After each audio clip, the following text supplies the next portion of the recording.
for new sellers, I recommend Be Cool all the time. Anybody out there, do not cancel your repricer unless you're going over to Be Cool. Another feature about the repricer that I really like is it kind of helps me to stay connected to my inventory. Hello, ladies and gentlemen. We have a very special guest with us today. I'm Samuel from Be Cool. We got Larry Pruitt, who's been working with Jim Cockrum for over a decade.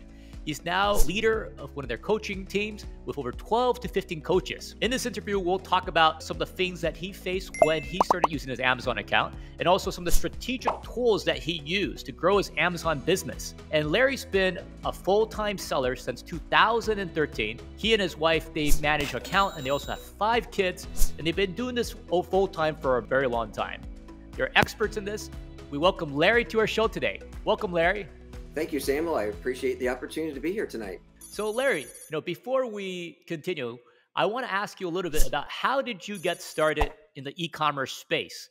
And specifically, why did you start your Amazon business? Yeah, we actually started selling on eBay originally in 2004, and it was very part-time. It was just to earn a little bit of extra income.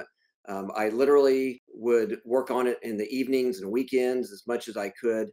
And we were selling primarily books. And we did learn very early on that if we could do replenishable books, that would be much easier than creating a new listing for every single item. So we actually started doing kind of a replens model way back then. We just didn't know to call it that, but we got accounts with publishers. And so we had primarily a bookstore for quite a while. But as Amazon was growing, they just dominated the book space so much that it became really complicated to sell books anymore, unless you were getting some specialized used books and things. So then we started transitioning over to Amazon probably around 2011, something like that. And we got very serious about it in 2012. My wife actually is the one who really started doing the retail arbitrage type business and more replens on the Amazon platform. And then I quit my day job early in 2013. And then I took over, and my wife still helps with the Amazon business, but she does some other things, some other components of our business more frequently. And so we've been over 9 years now full time, and really enjoyed it. It's a totally different lifestyle than what we had before when I was working a regular day job and didn't see the kids very often and such. So that's kind of what drove us to use online selling as a way to earn our full-time income. So you started on eBay, and yeah, the listings, they take forever to do on eBay. It takes a while. I used to be an eBay seller myself as well. So what was the first product that you sold online? It was actually a used book because, like I said at the beginning, I didn't realize, we should try to find where I could create a listing one time and sell over and over on it. So it was a little used book about it was Benjamin Franklin. It was a book about Benjamin Franklin.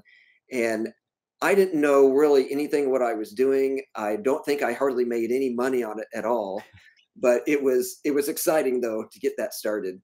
Well, Benjamin Franklin did say, Penny saved is a penny earned. That's right. So, and for what we were wanting at the time, that was nice, just to have stuff that was sitting around the house. And we do still sell on eBay, by the way. That's one of the things that we have done is tried to spread out our income. So we sell on different platforms, and we have done other type of businesses over the years as well.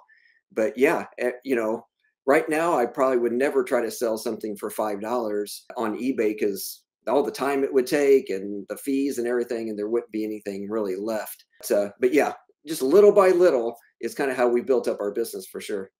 so what was your learning curve like when you first started?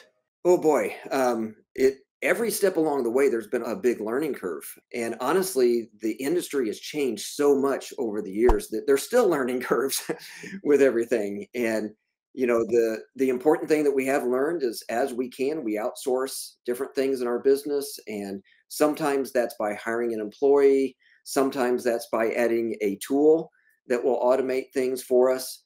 But at the very beginning, this goes way back, because I had to actually take pictures with a camera and then take the SD card out of the camera and put it into my computer.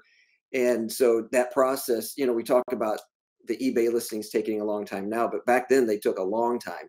So as the technology has got better, then that is really helpful to advance the business and to make things more automatic and such. But every time you're learning something new, there's a little bit of a learning curve to it, and you've got to take the time to work your way through that. So how did you scale up, like from the eBay days and in 2004, and then you moved to Amazon? And how has your business model changed? That's the beauty of the Amazon platform, is that you can ship the product into FBA, to Fulfillment by Amazon, so that instead of me trying to get every single order and box up every single thing and ship that to every individual customer, now we can scale much more easily by shipping in hundreds of products at a time into the Amazon warehouses. So whenever the customers buy the product, then Amazon takes care of that fulfillment. So that was the thing that just kind of blew our minds back in probably 2011, 2012, whenever we started doing FBA.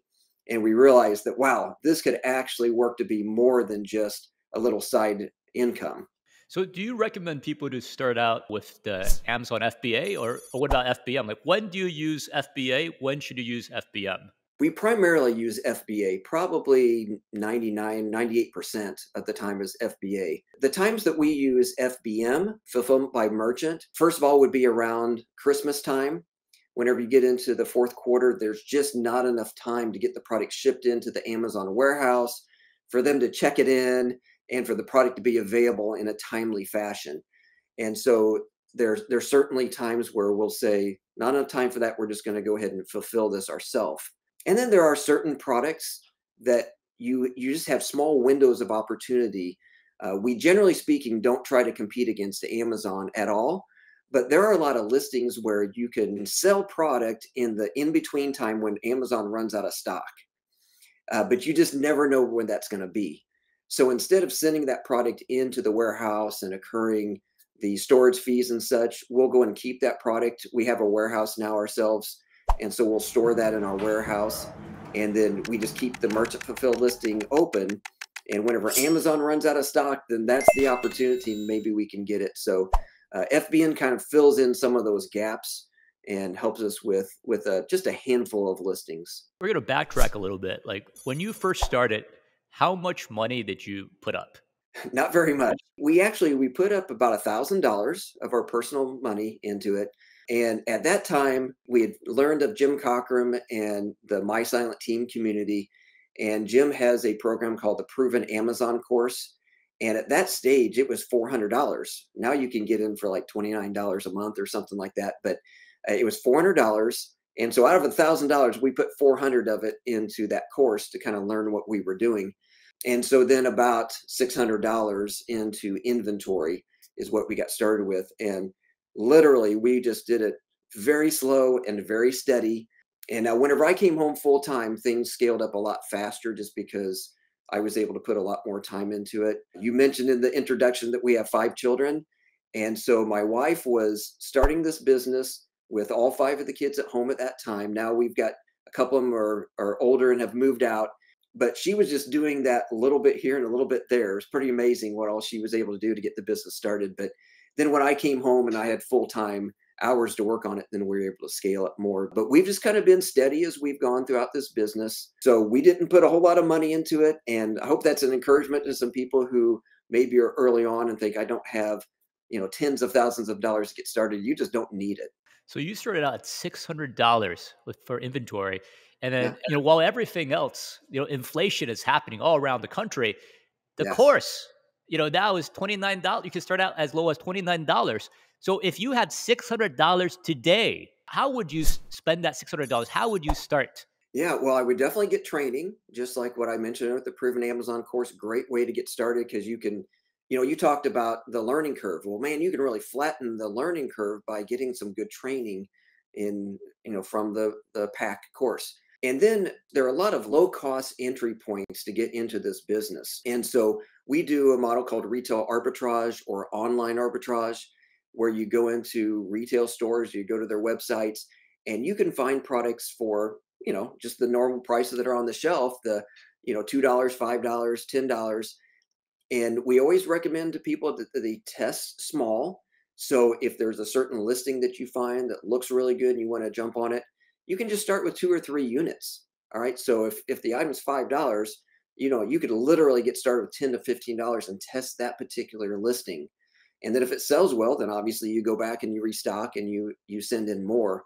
So that's where I would get started is I would get started with the arbitrage model. You can even do things cheaper than that. Honestly, you can go to garage sales and sell things on eBay, again, individual items, but sometimes there you can buy something for $1 and sell it for 40 or $50. So the margin is so much bigger there. That's what I would actually recommend, and I guess on top of that, if you have things sitting around your house that you want to sell, you have to be careful about selling new things on Amazon that you don't have a good receipt or invoice for, but you could sell that type of thing on eBay as well and just get some cash flowing into your business. That's cash flow is a massive problem that all sellers face, and at the beginning it's the same way.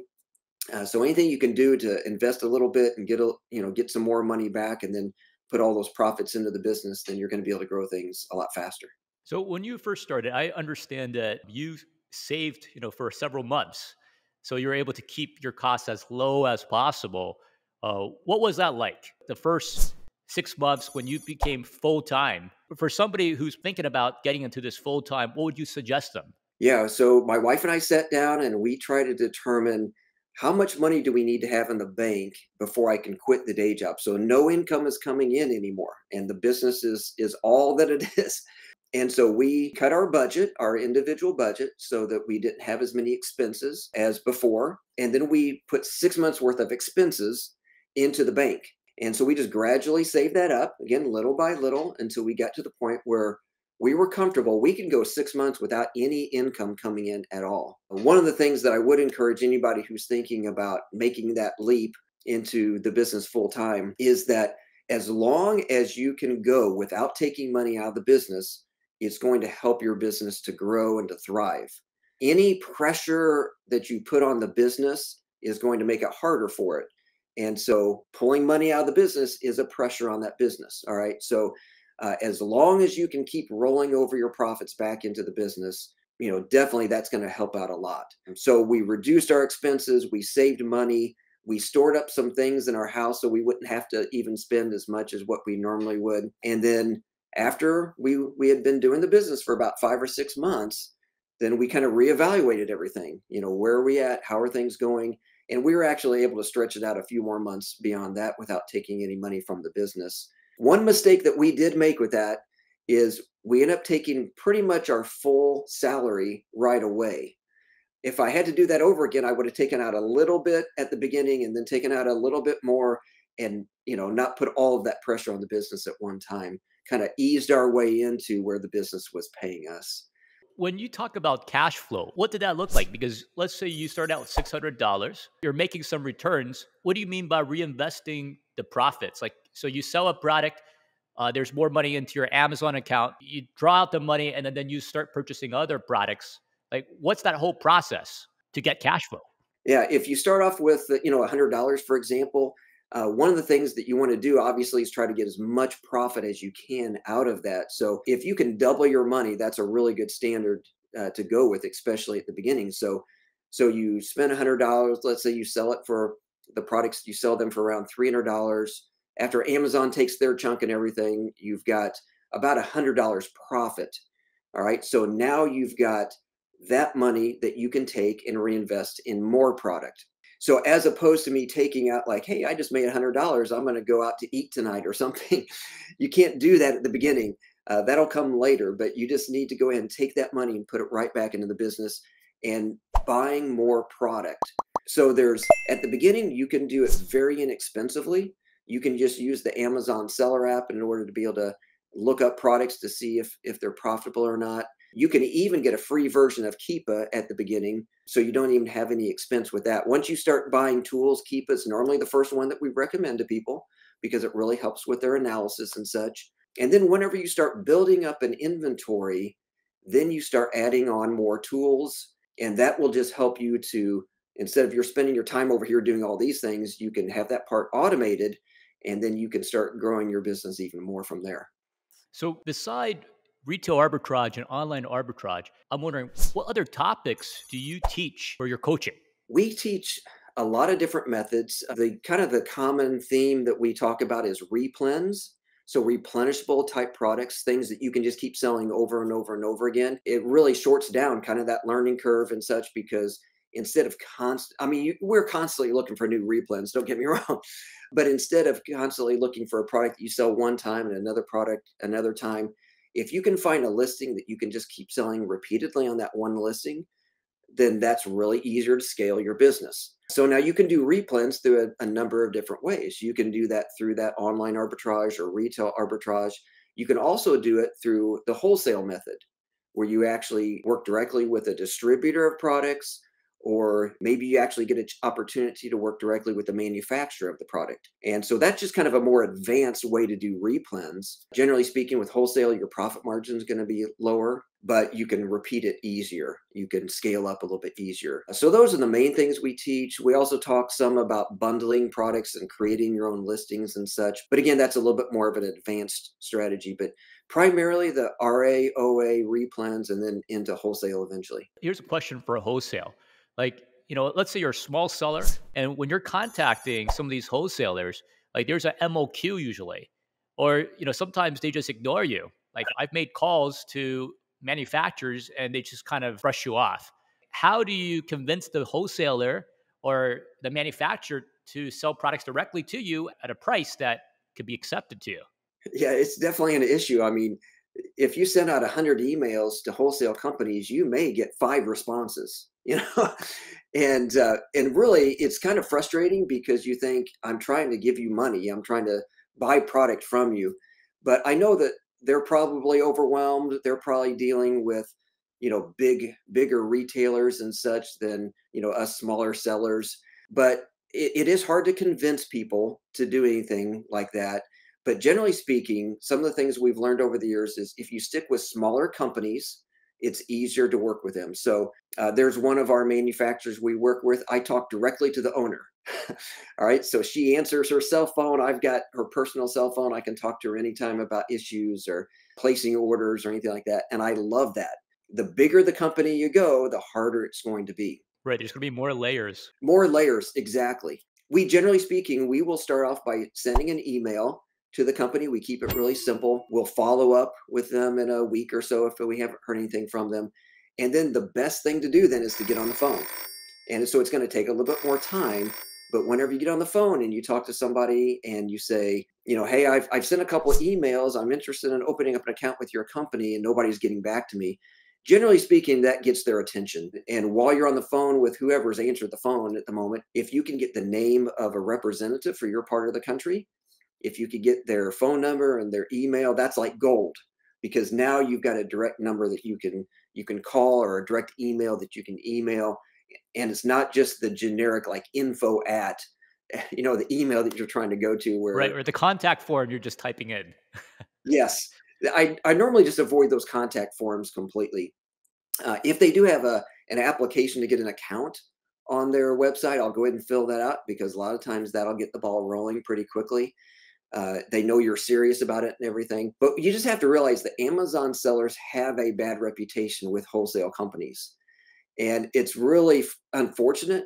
But as if the people who are watching, if you've been selling on Amazon for any length of time, you know that there's these competitors out there that just drive you crazy. Well, those are the people that are giving us a bad reputation.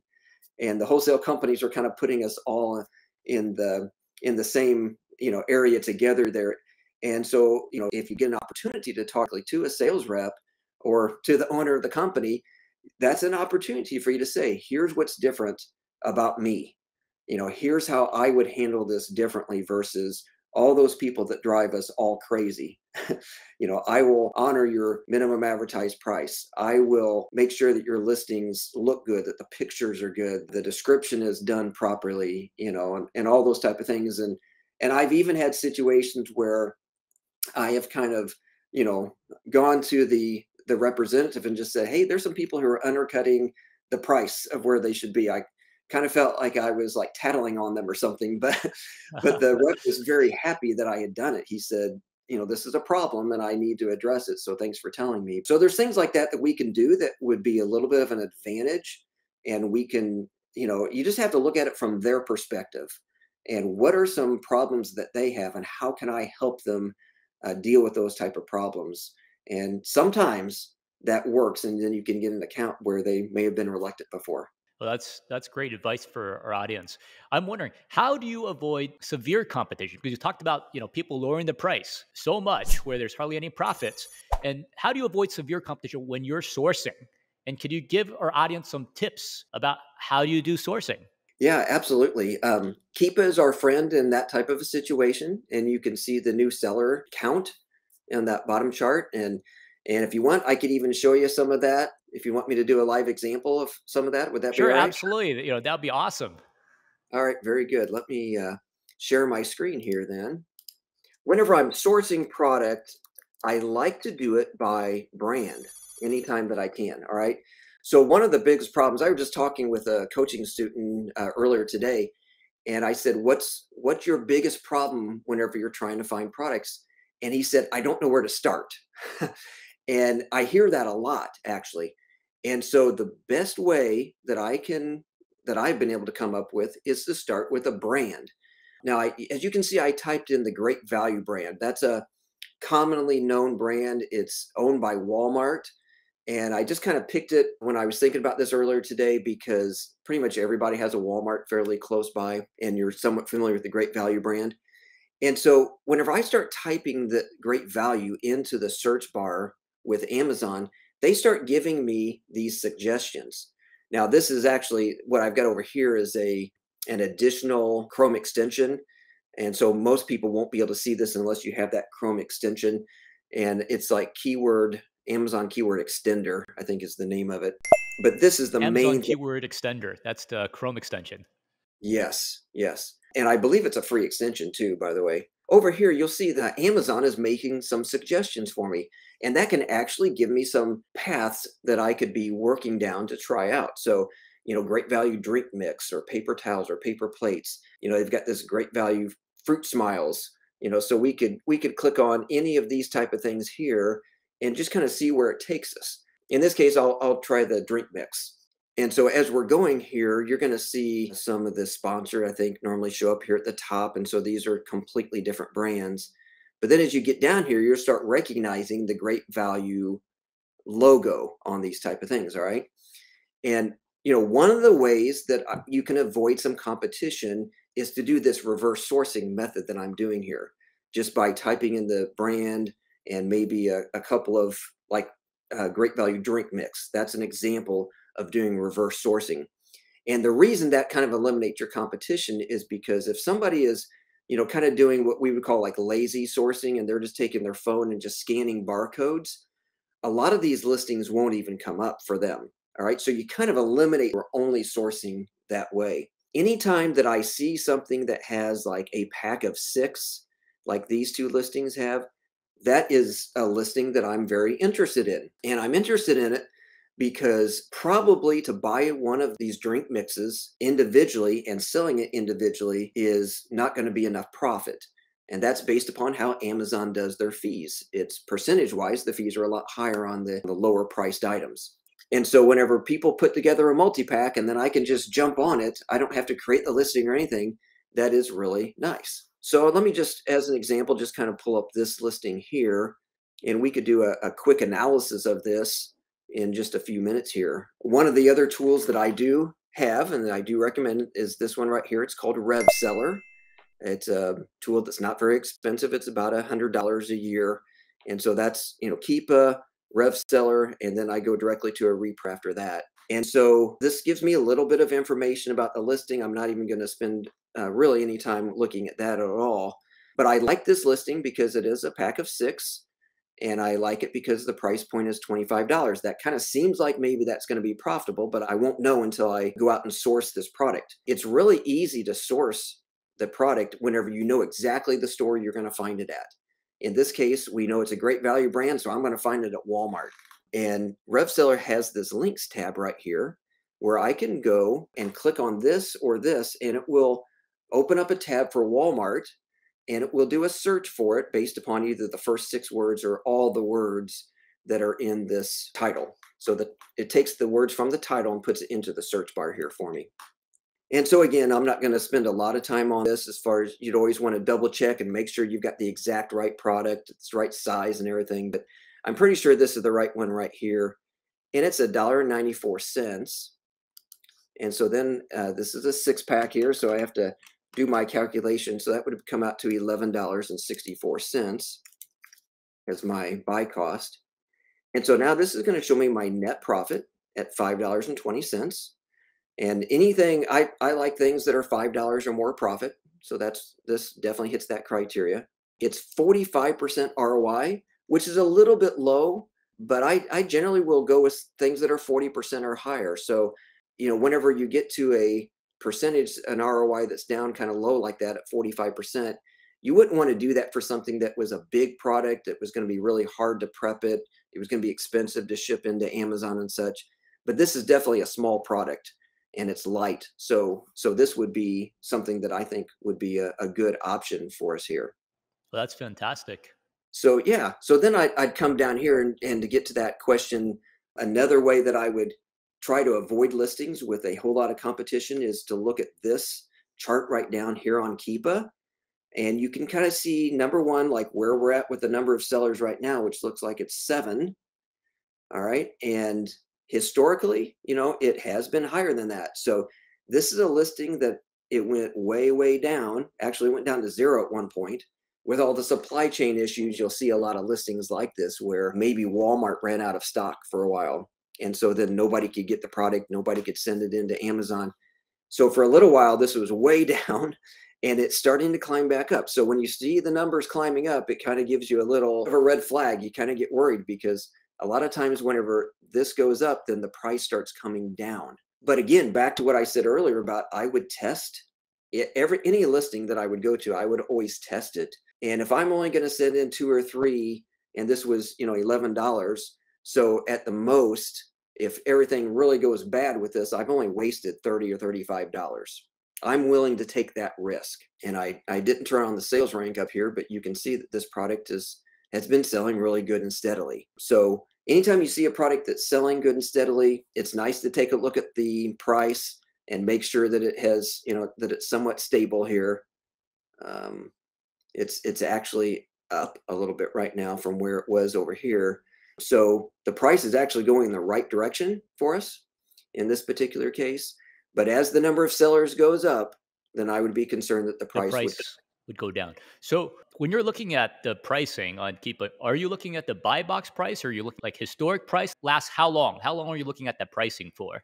So my initial analysis is over the last 3 months. You can set your default on Keepa to go to whatever time period you want, but I have mine set at 3 months because I like to see the recent history. And especially over these last couple of years with all the supply chain issues and just all the craziness that has gone on, if you take a look over the last year, there'll be some massive fluctuations. But if the last 3 months has been pretty steady, or if it's going in the right direction, then I feel much more comfortable about it. Once I've looked at the 3 months, I generally speaking will go and stretch it out to a 1-year view. And again, sometimes you see some really kind of crazy, interesting things that happen out here. But you can see even right here in the recent past, the buy box, I'm sorry, that's the FBA, new third-party FBA price. It's kind of been all over the place, from down to 20 to up to 25, percentage, big difference. And the buy box, you'll see that the buy box kind of comes and goes. And that's because Amazon will suppress the buy box at times. Whenever the price goes up to a level that is higher than what Amazon thinks it should be, they will just make that buy box go away so that instead of, having these options right here, add to cart or buy now for a customer, instead there would be a tab right here that would say, see all sellers. As a buyer, you'd have to make an extra click and go see all the list of all the sellers on there. So this is definitely a listing that you can see that the buy box has kind of come and gone on it. That doesn't really bother me a whole lot. I sell on a lot of listings and Be Cool really helps with this, to be honest with you, because the buy box disappears, then you want your repricer to be able to understand that and make an adjustment for you. Because maybe, I don't know if you want to get into that yet, but sometimes you set up a rule based upon having a buy box disappears and your repricer is like, I don't know what to do. But Be Cool's got a great solution for that. So. Well, absolutely. Yeah. So what do you do when buy box is suppressed? Amazon doesn't award the buy box to anybody, like you mentioned. Like they believe that the price is not competitive enough. What do you do in that situation? So it is definitely a different strategy because whenever there is a buy box, all you have to do is compete for that buy box and get your seller information right here whenever the customer wants to buy something, and then they can just click on add to cart or buy now. So with that, you just need to stay within a certain percentage of what the buy box is. And sometimes you need to match the buy box. Sometimes you can be 1 or 2% above. I see that this particular buy box owner right now is a merchant fulfilled seller, since it says it ships from that seller. And so as an FBA seller, I could probably go 2, 3, 4% higher, maybe even more than that. And I can still get the buy box because Amazon prefers FBA sellers. Now, if the buy box disappears, it's gotten suppressed, and now the buyer is going to click on that list and see a list of all the sellers that are out there, kind of like whenever they would click on this right here and just see a list of all the sellers there. Well, now price is all the more important. So the rules that we have set up in the repricer is I've got one set to match the buy box. All right, so that would mean right now I would actually match the $25.50, and I would probably wrestle that away from them as a merchant fulfilled seller. But so I've got that buy box, match the buy box rule, but then I've got a second rule that is with a suppressed buy box. And in that case, what I'm going to try to do is to match the lowest FBA seller. And the reason I do that is because a lot of buyers, they really like to use their Prime benefits. As you know, there are just millions of Prime subscribers, and they like to use those Prime benefits. So, and they have more of a trust factor because they know Amazon's going to be shipping it to them and everything. And so a lot of them will come over this filter and click Prime right here. And all of the merchant fulfilled sellers have been eliminated from competition. This is actually kind of an interesting one here because you do see this ships from Amazon, and their price is lower and they don't have the buy box right now. But that's another factor that's in here, is that Amazon will transfer product from one fulfillment center to another, and they do it a lot more often than I wish they would. But when they do that, your product then is not going to be able to get shipped to the customer as fast as if it was sitting in a warehouse and available for them to ship it. So this seller right here, I'm sure that's what's going on, is their product is being transferred from one warehouse to the other. And so because the customer is not even going to be able to get it for 3 weeks or so from now, Amazon is not going to give them the buy box at the moment. But as soon as this product becomes available again, it's in a warehouse again, this person will probably get the buy box, and they are $3 cheaper. So that's actually another good part of the analysis to really sit down and think about, is what happens if the price goes down to $22.50? Can I make any profit or not on it? But anyway, I said that's what I used to do. I used to have those two rules out there.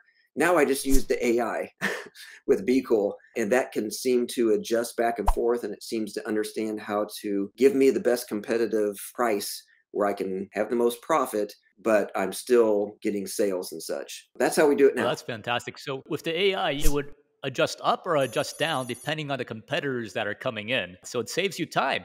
We also have a new conditional repricing, which you could actually switch different rules as well. Let's talk a little bit about the repricer. How did you hear about BeQual in the past? Did you use something else before using BeQual? So I did use something else before using BeCool. Part of our story is that even though we were doing this business full time, in 2018, we ran into a really rough patch. I had some health challenges. We had a couple of our big suppliers that, like, one of them got bought out and didn't have the same product line anymore. Another one said, we don't want you to sell on Amazon anymore. And so we had like all these things that kind of happened at the same time. And so we did what we thought we had to do at the time, and we just started cutting a ton of expenses because we had added up quite a few tools at that time. And so we stopped our repricer.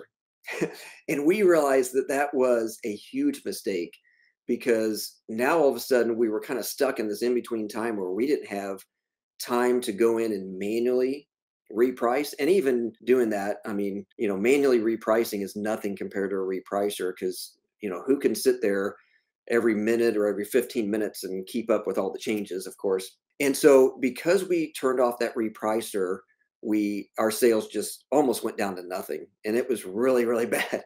Oh, wow. Um, yeah. So we realized that we needed to get back into the repricer.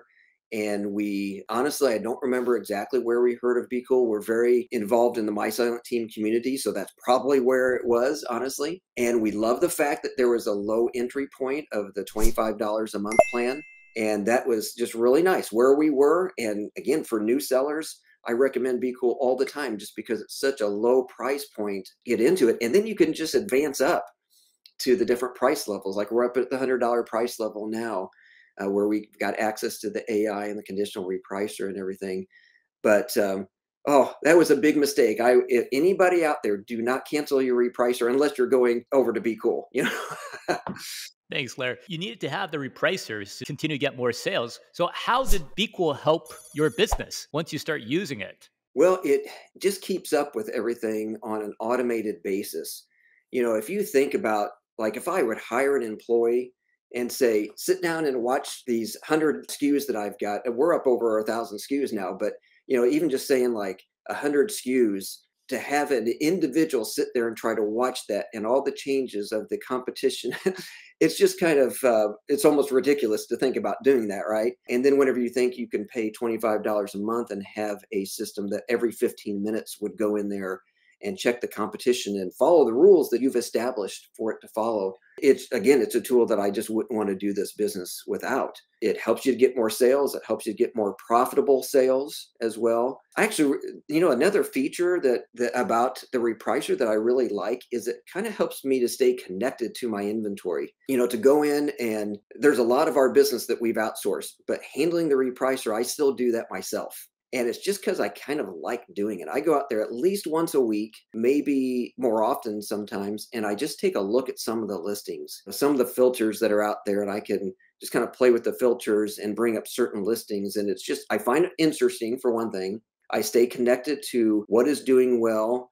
And maybe more importantly, I stay connected to what is not doing well so we can avoid that in the future. We have a couple of shoppers on our team. It's probably been 6 or 7 months ago now that I started having them actually source products. So they don't just shop from a list now, they actually look for products.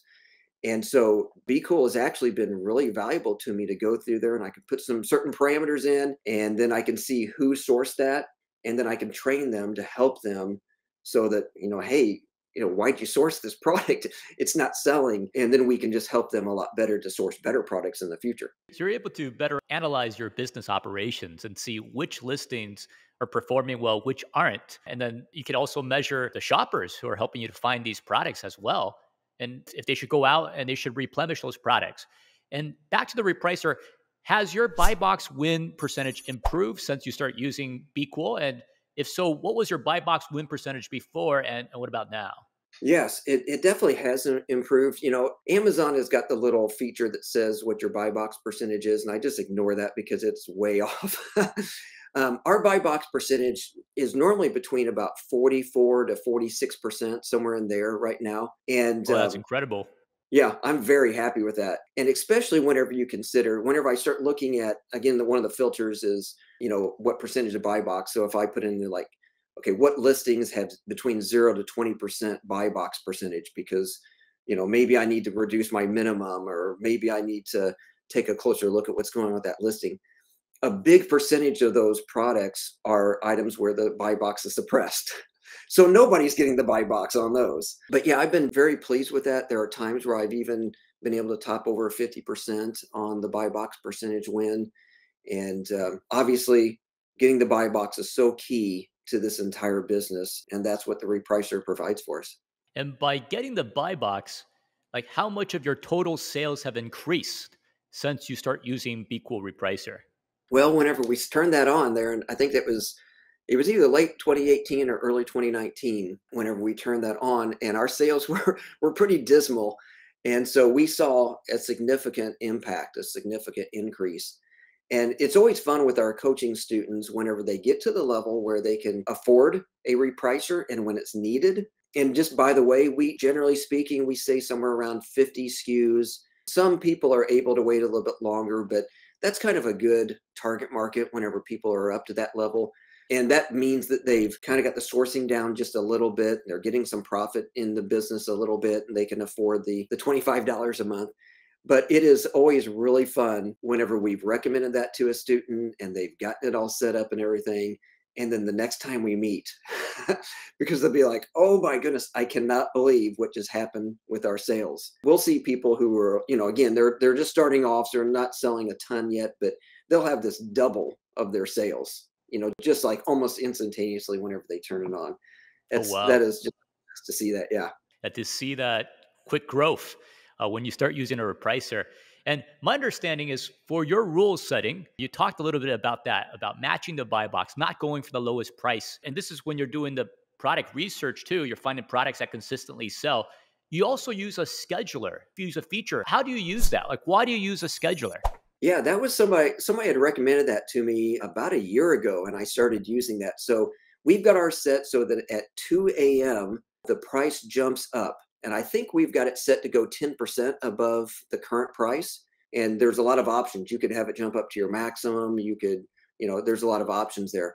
And then at 3 o'clock, then the repricer kicks back in again. And the reason we do that is a few reasons. Number one is that Amazon likes to see activity. They always like to see activity. And there's some of the listings that will kind of get a little bit stale because maybe I've got the buy box 100% of the time. I'm just dominating this listing.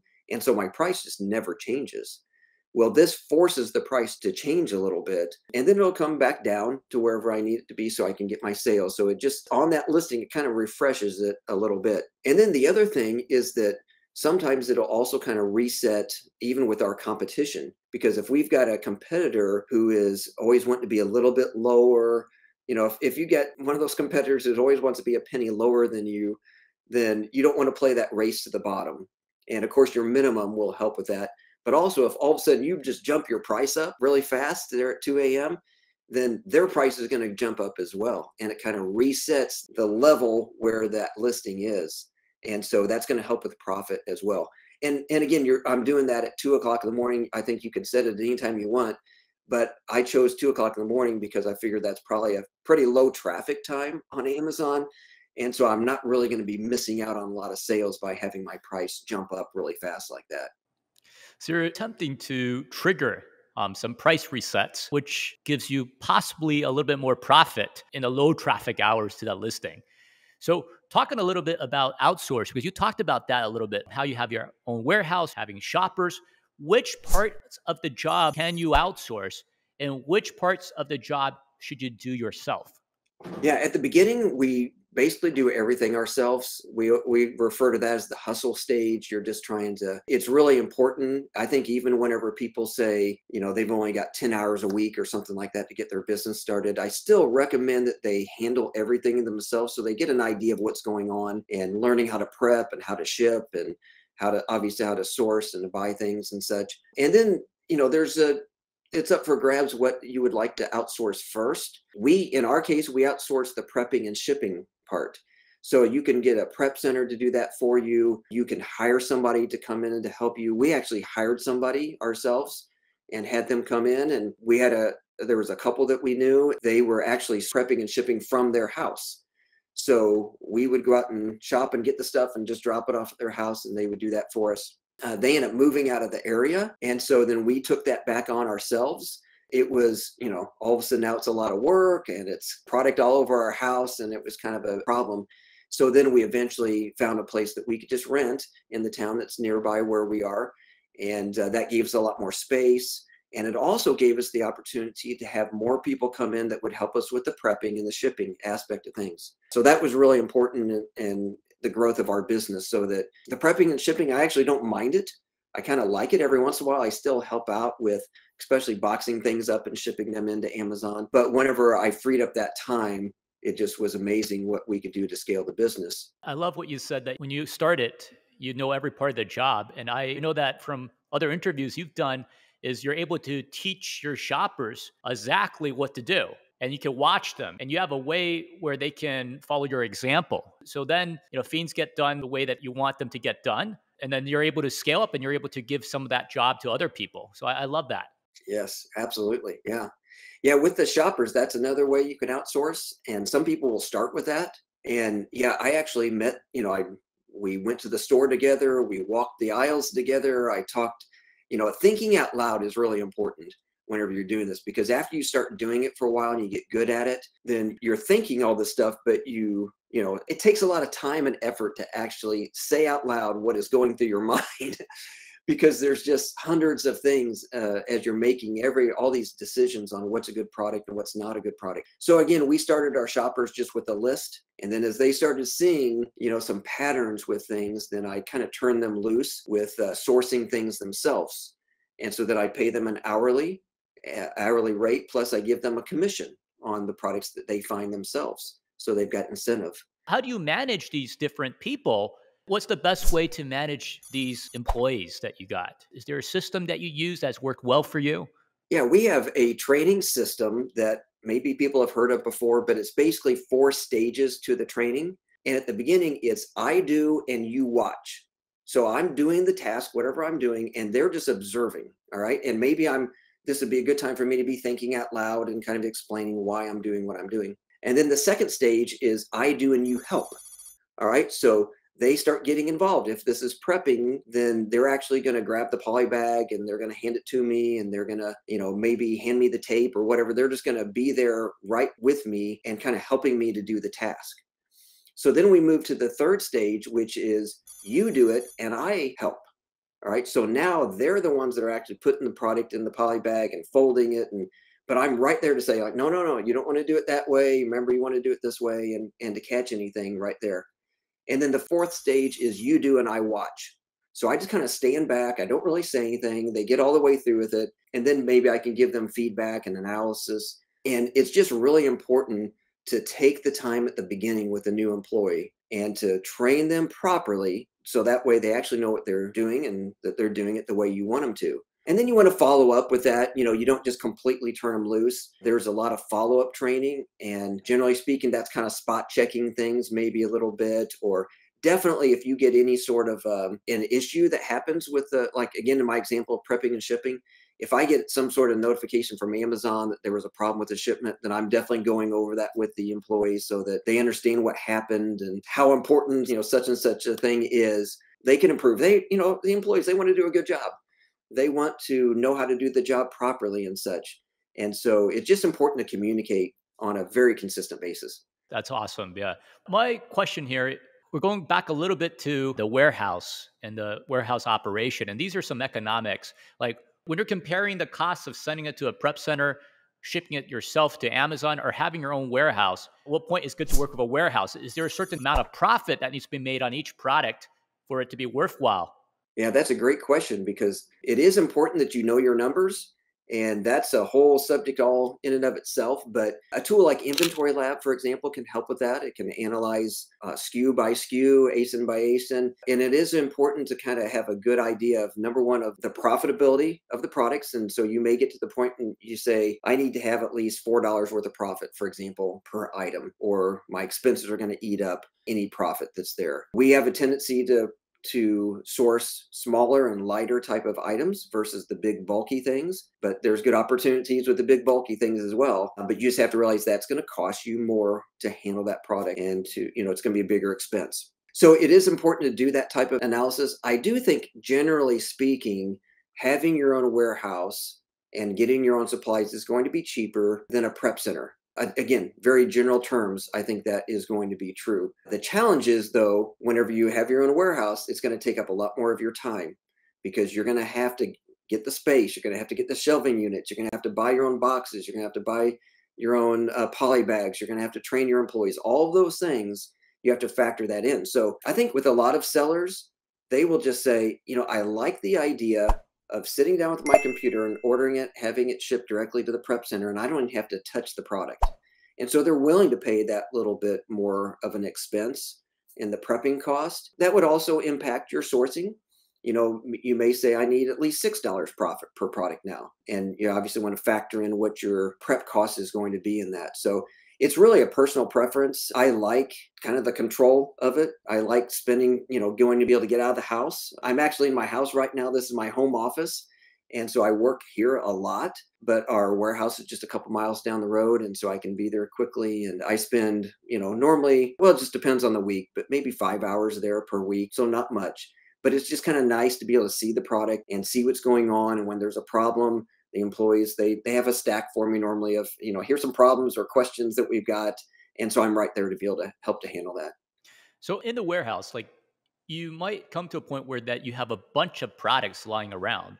Typically, we Yeah. call it a death pile. What do you do with your death pile? Because eventually you got to make space. I am working through that right now, matter of fact. And that's we started talking earlier in this interview about cash flow problems. And whenever that death pile starts piling up, it's like, that's a cash flow nightmare because I've spent money on this stuff and for some reason it's over here. It could be that I got it or one of my shoppers got it and didn't realize that we were restricted on Amazon for that product. We get a lot of returns. We have to deal with those returns either because, Amazon has done something, changed some policy, the toys, they're requesting the child safety documentation and such. Whatever the reason is, we've had to bring that product back. So we do sell on eBay still, and we also sell on the Walmart platform. They have their distinctions about them, and some things sell better on eBay than they do on Amazon or Walmart, especially collectible type things, or it's also just a great platform to sell the things that you can't sell on Amazon. Walmart, I really like it because it's like Amazon. There's one listing for the product, so I don't have to take pictures. I don't have to write a description or anything. I just have to say, hey, I've got one of those available.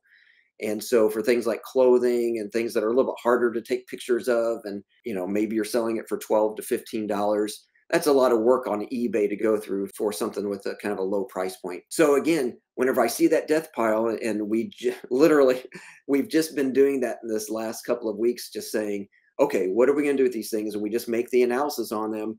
If there's something that can be sold on a Walmart, let's do it because it's really fast and simple. If not, it's got to go on eBay. And then frankly, there's a lot of items that the price point is so low, or maybe whenever it got returned from Amazon, it was so destroyed with the boxing and such that we're just going to donate this and just give it to somebody. So you have different channels to sell off some of the death pile. If, for example, if you can't sell it on Amazon, for the products on Amazon, when do you start reducing the prices? So yeah, that's a great question. So we'd love to be able to get our full price that we were hoping to get, at the beginning, but everybody knows things change so dramatically and so quickly on Amazon all the time. So that's where the repricer is going to really come in handy. And especially with this conditional repricer, I'm just getting started with that, by the way, but to be able to put in the condition where, in the first 30 days, here's the minimum ROI and here's the repricing rule. And then if it goes over 30 days, then you get a little bit more aggressive with your pricing and maybe you lower your ROI a little bit. And definitely, probably once it hits the 60-day mark, I'm ready to start moving this product. That's getting too long that it's sitting there. And there are exceptions to that where I would put a different repricing feature on there. There are some things where, either it's a seasonal thing and I'm just gonna, I got the product into the warehouse a little bit ahead of the season and I'm willing to wait for it. Or there's something kind of like what I mentioned earlier about I'm kind of waiting on Amazon to go out of stock and I don't want to lower my price too awful much. So there's exceptions to this, but generally speaking, at 60-day mark, I'm lowering my price. And then at 90-day, I'm getting pretty aggressive on it because you get to 90 to 120 days on just a normal product. And I'm actually willing to just break even and just get my money back. You get up to 180 days or something like that, I'm willing to take as big of a loss as I need to take just to get some money back and to get rid of that product and stop the storage fees. Yeah, keep paying the storage fees every single month. And then even when you get to like 271 days, now there's even other expenses that are incurring as well too. So definitely, before it hits the death pile. So what are some common issues for Amazon sellers? How should they deal with them? I think some of the most common issues that we see with people is trying to find good, profitable products. I normally tell our students, especially if they're brand new, I say, this is the biggest hurdle that you're ever going to overcome in this business is how to find profitable products. And unfortunately, it's pretty much the first hurdle that you come up against with the Amazon business. So that creates some real issues. One of the biggest thing I just encourage people to do, we talk a lot about your thinking, your mindset. And so at the beginning, it's easy for people to get discouraged with that. Like, I just can't find anything. And so I always just tell people, you have to stick with it. You can't just say, I'm going to try this for an hour or two, and I couldn't find anything, so I quit. You have to just keep building and working and going through those stages. Certainly, tools will help out. We talked about the training of the Proven Amazon course before. I'm a coach with Jim Cockrum Coaching. It's not cheap, but it's a lot cheaper than a lot of other programs that are out there. But if you can afford coaching, that's really going to help you to get through these struggles earlier on. What I did earlier, sharing my screen, and I just spent a few minutes kind of talking about that. I do that with all of our coaching students, but I'll spend an hour or two or three, at different sessions, not all at one time, but I'll spend a lot of time with them to help them to overcome those type of hurdles. People can definitely do it without coaching. They can definitely do it on their own, but it's just going to maybe take a little bit longer. So that's probably the biggest thing that I see people struggle with. And then, beyond that, once you start getting a business and you're building it up, then there's always cash flow issues. And especially this time of year, as we're recording this, it's in June. And so this time of year is kind of a challenge, and we're kind of holding on until we can get to Q4 and really see some massive profits there. But cash flow is just, knowing your numbers, being very careful with your expenses, always really analyzing things before you make purchases, staying on top of things, making sure that it's not just sitting in the warehouse and costing you money, like what we talked about a minute ago, and making sure that you're cutting your ties whenever you need to on product, and even selling it at a bit of a loss if you have to. So anything you can do just to keep the cash rolling in. So those are two biggest things that I see, and some of the suggestions that I would have on them. What do you do on a daily basis on your Amazon account? Yeah, that's another great question, because something a lot of people will forget about is to make sure that they're checking their account health on a regular basis under that performance, making sure you haven't got any negative feedback, because that hurts your buy box performance as well. We've talked a lot about the repricer, and price is the number one thing in getting the buy box, but there are other factors that go into it. And making sure that you're keeping your account metrics in good condition is very, very important. So, making sure you haven't got negative feedback, make sure that you don't have any performance notifications on your account. That's something that I do on a daily basis. I check all that type of stuff out. I'll also go in and take a look at my inventory on a regular basis in the managed inventory area of Amazon, just to make sure that I don't have any high price alerts or any restricted, new restricted products or any sort of issues like that. Because as much as you can keep track of that, if you've got a high price alert, you're not going to sell it because it goes stranded. And so sometimes it's just a simple little adjustment that you need to make on that. And so those are things that, again, I've kept control over that myself because I really enjoy doing that stuff. And it's very, very important. So those are a couple of the things that I do. And then, like I said, I'll check my repricer at least once a week. I kind of have a list of things that I do daily, a list of things that I do weekly, and then a list of things that I do monthly. I just kind of keep a list so that otherwise I'll never remember. Yeah, there's so many different tasks on a regular basis. And let's talk a little bit about working together with your spouse. What are the pros and cons of being business partners with your spouse and also involving your kids as well? Yes, absolutely. This is something that Sue and I are really passionate about. We have enjoyed so much working together. It's something that we talk about a lot. And actually, even this year, there's going to be the Proven Conference. Again, for those of you who are in the My Silent Team community, you're probably familiar with that. That's happening in August. And Sue and I are going to be talking about some of the subjects of working together as a husband and wife. So the advantages are that you're together all the time, and maybe the disadvantages that you're together all the time, right? Um, and so there's always the potential for conflict. We have really worked hard at this to say that, together we're working on this business. We talk about working side by side because there is the tendency, back whenever I had my day job, there'd be conflict in the business. And, with people who are working together and such, of course, whenever I was a manager there, I would always try to get the employees to, instead of, kind of fighting face to face, I try to get them side by side and working together on whatever the problem is. They're like, let's work together to fix this problem. And so as a married couple, that's really important. If we're having financial problems, if we're having cash flow issues, it's really easy for one of us to say to the other, you made some bad purchases, or, you didn't do this right. And so we just avoid that type of language. And instead we'll say like, okay, we've had some struggles there. How are we going to go forward on this together? All right. And so we make it really an important rule that the business can fail. I don't want it to. I would be sick if it did, but the marriage cannot fail. So the marriage always takes priority over the business. And so we have just worked that way over the years. So anytime that we get into a conflict and a struggle, sometimes we'll say, let's take a couple of minutes and come back later. Or maybe one of us will say, let's sit down and write out some possible solutions to the problem. And that just kind of refocuses us a little bit as well. So you're focused on the solution rather than the problem. And then it's okay to make mistakes with your spouse. Absolutely. We have made so many mistakes. We've tried different businesses in the past, and those have been good income streams for us at the time. For a while, my wife was running a internet marketing business, and it was actually pretty nice. That was nice to have that as an income stream. We've never been trying to just put all of our eggs into the Amazon basket. We've never wanted to be 100% dependent on Amazon. So we don't have as big a numbers as other sellers, and we're fine with that. That's been our big part of our strategy, is to say, let's have other things that we're working on that we're going to also bring in income. But with that internet marketing business, at one point, Sue was really, she was tired all the time. She was running around a lot doing different things because she had to have face-to-face meetings with clients and such. And so we kind of had to have a hard conversation. And she was really coming to the conclusion. It wasn't just me saying, you need to quit this. It was, she was coming to the conclusion as well. And so we just sat down together and kind of a little bit coldly, like not all emotional or whatever, but just say, should we continue this on or not? And we decided not to. And so that was kind of an example of how we decided to work together as a couple and tackle the issue together. And we also have what we call the veto power, either one of us.